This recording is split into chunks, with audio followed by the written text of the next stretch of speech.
최근에 확진자 수가 많이 줄어들었습니다. 한 의사의 양심 선언으로 볼 수 있는가? 논란이에요. 코로나 검사 축소 의혹. 인천의 한 종합병원의 과장 의사 A씨는요. SNS에 실명으로 공개글을 게시했는데 검사를 안 하고, 아니 검사를 못하게 하고 있다. 총선 전까지는 검사도 확진도 늘지 않을 것 같다. 의심 환자 가이드라인이 개정되면서 지금은 CT나 X선에서 폐렴이 보여야 검사가 되고 그냥 하려면 16만 원을 부담해야 하기 때문에 노인분들은 자기 돈 내고 안 한다. 그렇기 때문에 검사를 거부한다. 요양병원에서 확진자가 나오면 병원을 처벌하고 손해배상을 청구하겠다고 정부가 엄포를 놓고 있다. 라며 글을 주장한 겁니다. 질본은 지난달 2일 조사 대상자를 원인 미상 폐렴 등 코로나19가 의심되는 자로 수정을 했어요. 지난달 2일에 규칙 가이드라인을 정부가 수정을 했습니다. 원인 미상 폐렴이라는 특정 질병을 넣어놓은 거죠. 그래서 실제 검사 건수가 3월 3일 35,555건에서 4월 11일 기준으로 1,407건으로 3분의 1이 확 줄었죠. 검사 건수가 줄기 때문에 확진자 숫자도 줄어들 수밖에 없는데 신천지 검사 종료, 적극적 검사 진행 여력에도 감소를 했다는 거죠. 공공병원 의사 B씨는 검사를 적극적으로 안 해주는 이유는 정부와 병원의 이해관계가 딱 들어맞기 때문이다. 검사를 소극적으로 해서 확진자가 적게 나오면 정부는 방역 선거론 홍보에 도움이 되고 확진자가 안 나오면 병원은 폐쇄되지 않고 영업을 계속할 수 있어서 좋다라고 주장을 했습니다. 권준욱 중앙방역대책본부 부본부장은 조사 대상 환자의 예를 든다는 차원에서 원인 미상 폐렴 등을 언급한 것에 불과하다라고 해명을 했습니다. 이게 지금 논란인데 일단은 전문가 얘기부터 김정희 교수님, 확실히 검사 건수가 3분의 1로 확 줄었고 그 시점은 정부가 갑자기 가이드라인을 수정한 건데 폐렴 등의 증세가 있을 때만 검사를 받을 수 있다라고 바꿔놨다는 거예요. 어떻게 보십니까? 지금은 지금 영상에서 소개된 한 의사의 어떤 의혹이고요. 의혹을 제기한 건데, 그리고 지금 보건당국에서는 얘기를 하기를 원인 미상 폐렴이 든 거는 어쨌든 코로나19의 의심 증상 중에 대표적인 거기 때문에 예를 든 거다 이렇게 얘기를 하고 있거든요. 근데 과거 그 대응 지침 6판까지는 원인 미상의 폐렴이라는 문구가 없었어요. 그러니까 의사의 소견에 따라 코로나19가 의심되는 자는 진단검사를 받을 수 있다. 그리고 정부가 그 비용에 대해서 지원하는 걸로 되어 있었거든요. 그러니까 의사의 소견으로 의심이 된다라면 코로나19 검사를 예전까지는 할 수 있었는데 갑자기 최근부터 규정이 바뀌었다는 거예요? 폐렴이 들어갔다는 거예요? 네. 그러니까 칠판부터 지금 원인 미상의 폐렴 등이라는 어떤 문구가 하나가 더 들어갔는데 근데 이거는 제가 보기에 제 개인적인 의견입니다만 거꾸로 가는 게 더 맞는 거였거든요. 과거에 이제 의사의 소견에 따라 원인 미상의 폐렴 등 의심되는 자 이렇게 갔다가 그 뒤에 폐렴 이외에 다양한 임상 증상이 있고 경미한 증상도 있고 심지어는 후각이나 미각 정도만 어떤 이상이 있는 그런 감염자도 있고 여러 가지 임상 증상이 있기 때문에 그 예시가 되는 걸 빼고 나머지 의심되는 자로 가는 게 원래는 더 맞습니다. 시간상으로 보면. 근데 그거를 왜 굳이 칠판까지 개정판이 갔는데 굳이 뒤늦게 이걸 넣느냐. 근데 지금 보건당국에서는 그냥 예시다라고 하는데 글쎄요.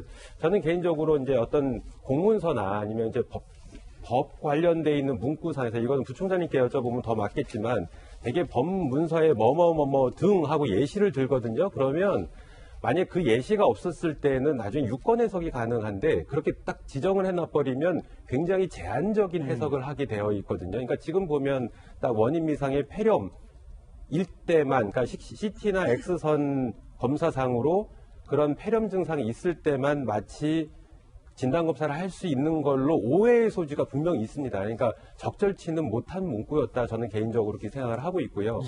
그리고 실제로 팩트상으로 아까 그러니까 영상에 소개되어 있는 것처럼 그 해당 시점부터 검사 건수가 급격히 감소됐다라고 되어 있는데 저는 지금 우리나라는 검사 건수가 그러니까 지원자에 한해서만 검사를 할 단계가 아니라고 봐요. 그러니까 지금은 코로나19의 특성상 무증상 감염도 많고 경미한 증상도 많다 보니까 이게 표본 검사를 시행을 해야 되거든요. 지금 없을 때에도, 그러니까 지원자가 없을 때에도 실제로 그러니까 위험력이 있는 집단에 대해서는 선제적으로 표본 검사를 해서 숨어 있는 환자들을 찾아내는 게 굉장히 중요한 시점이라고 저는 봅니다. 그래야지만 국내 자체 발생하는 코로나19를 잡을 수가 있는데 이런 것들을 놓치게 되면 그 숨은 전파자들에 의한 확산이 진행이 될 가능성이 굉장히 높습니다. 그래서 뭐 물론 지금 우리나라가 이제 진단키트나 뭐 어떤 보건일 여력이 생기면서 실제로 키트 같은 거 해외 수출도 고려를 하고 있고 일부 수출을 하는 걸로 알고 있거든요.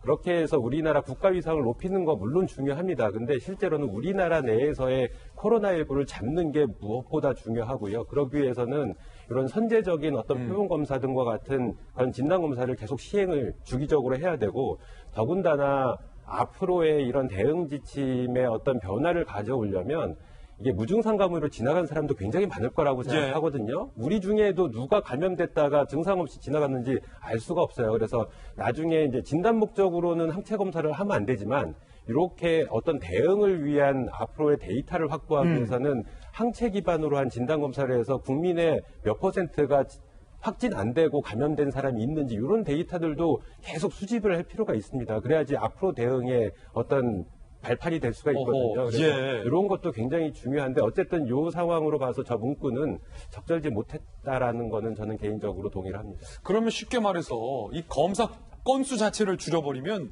당연히 확진되는 확진자 숫자도 줄어들기 마련인데 총선을 앞두고 지난달 2일에 갑자기 규칙을 개정하면서 검사 건수가 결과적으로 확 줄어졌다. 물론 아직까지 이른바 축소 의혹이 사실로 드러난 것은 단 한 개도 없지만 박상철 총장님, 결과적으로 봤을 때 검사 건수 확진자 수가 줄었다. 한 의사의 이 같은 의혹 제기에 대해서는 어떻게 보십니까? 그래서 저는 어떤 문구가 제안을 했기 때문에 이런 결과가 왔다. 이게 합리적인 의심일 수는 있지만 이게 총선을 앞두고 확진자가 안 나기 위해서 한 조치였다라고 한 것은 앞뒤가 안 맞는 정치적 저는 상상력이라고 볼 수밖에 없는 것이 지금 이 코로나 사태를 우리가 지금 정부가 잘 하고 있는 것은 꼭 정부가 잘한 건 아니죠. 국민들이 많이 협조를 하고 있고 또 의료진들이 정말 헌신적으로 하고 있고 세 가지가 중요하다고 우리 의료협회 부회장도 말씀하시더라고요. 민주적이고 투명하고 공개적이었느냐. 우리는 그걸 거의 다 지키고 저는 있다고 봅니다. 아까 그 질병부본부장이 하는 이야기가 있죠. 약간 과장된 이야기였지만 이제는 과거로 코로나 이전의 시로 돌아가지 않습니다. 라는 표현은 약간 너무 좀 극적인 표현인 것 같아요. 그 말은 일부분은 맞거든요. 코로나 이전에 돌아가지 않는다. 즉 정상화가 과거로 돌아가도 100% 과거에 같지 않는다라는 것은 무엇을 이야기하고 싶냐면 이제는 우리가 이 상태에서 우리 일상생활에 서서히 이제 재개를 해야 될 거 아닙니까? 그랬을 때 최대한 확진자를 잡았다라는 생각이 때가 왔을 때 우리들은 뭘 준비하고 있냐면 이제는 생활 속에서 일상 속에서 방역을 해가면서 뭐 이런 것들 준비를 하고 있어요. 저는 그 중에 하나가 저는 마스크라고 봅니다. 마스크가 우리들에게 무슨 아까 분만 이게 나가지 않아서 이렇게 실질적으로 많은 효과를 보고 있다는 것도 있지만 심리적으로 지금 길거리 다니다 보면은 엘리베이터 타다 보면은 마스크 끼지 않은 사람 하나도 없거든요. 저도 2개를 가지고 다닙니다. 이게 벌써 심리적으로 코로나에 대해서 전 국민이 대처하는 신중함이 이미 깔려 있거든요. 그렇기 때문에 이 건수나 확진자가 준 거다. 그런 긴장 속에서 이런 결과가 나온 거지. 만약 이걸 축소한다면 해외에서는 유입자를 갖다 이렇게 적극적으로 검사할 리가 없거든요. 제가 하나만 말씀드리면 저 주변에서 생긴 이야기인데 한 보건소에 가서 어느 구의 보건소에 가서 내가 양성인지 음성인지 회에서 온 사람입니다. 검사를 해달라 그러니까 15분 만에 검사하고 제가 실제 봤어요. 그리고 양성이면 전화로 드리고 음성이면 이틀 후에 그 문자를 보내겠다라는데 하루 후에 음성이라고 연락이 오더라고요. 이런 과정을 봐서는 이 부분을 갖다가 우리가 의심하고 들어가는 것은 지나친 정치적 상상이다 이렇게 생각합니다.